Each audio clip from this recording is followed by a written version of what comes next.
Power star Pawan Kalyan రాజకీయాల్లో తాను అనుకున్న స్థాయిని కంటే పార్టీ పెట్టిన 10 ఏళ్ల తర్వాత ఆయన డిప్యూటీ సీఎం స్థాయిని ఊహించారో లేదో తెలియదు కానీ జనసేన పార్టీ ప్రభావం ఏపీ ఎన్నికల్లో చూపించాలనుకున్న కోరిక మాత్రం తీరింది. ఈ క్రమంలో పవర్ స్టార్ డిప్యూటీ సీఎంగా తన బాధ్యతలను పూర్తిగా నిర్వర్తిస్తూ ప్రజల నుంచి మంచి స్పందన తెచ్చుకుంటున్నారు. అయితే రాజకీయాలు ఓకే, మరి పవన్ సినిమాల పరిస్థితి ఏంటని కొందరు అడుగుతున్నారు.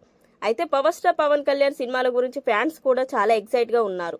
ప్రస్తుతం పవన్ 3 సినిమాలు సెట్స్ మీద ఉండగా వాటిని పూర్తి చేసి రిలీజ్ చేస్తే బాగుంటుందని ఫ్యాన్స్ కోరుతున్నారు.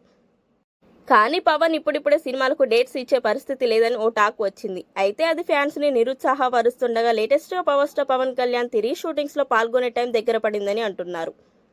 Power star Pawan Kalyan October నుంచి రెగ్యులర్ షూటింగ్ లో పాల్గొంటున్నారని తెలుస్తుంది. ముందు సుజిత్ డైరెక్షన్ లో వస్తున్న ఓజీ, ఆ తర్వాత హరిహర వీరమల్లు, ఈ 2 సినిమాలకు పవర్ స్టార్ డేట్స్ ఇచ్చే ప్లానింగ్ లో ఉన్నారని తెలుస్తుంది. పవర్ స్టార్ అక్టోబర్ నుంచి మళ్లీ షూటింగ్స్ షురూ చేయనున్నాడు. ఓజీ, హరిహర వీరమల్లు సినిమాలు ముందు పూర్తి చేసి ఆ తర్వాత ఉస్తాద్ భగత్ సింగ్ గురించి ఆలోచిస్తున్నారని తెలుస్తుంది. వీరమల్లు సినిమాను 2025 సంక్రాంతికి రిలీజ్ అంటున్నారు. అయితే ఓజీ మాత్రం నెక్స్ట్ సమ్మర్ కి భారీ టార్గెట్ తోనే వస్తుందని చెప్తున్నారు.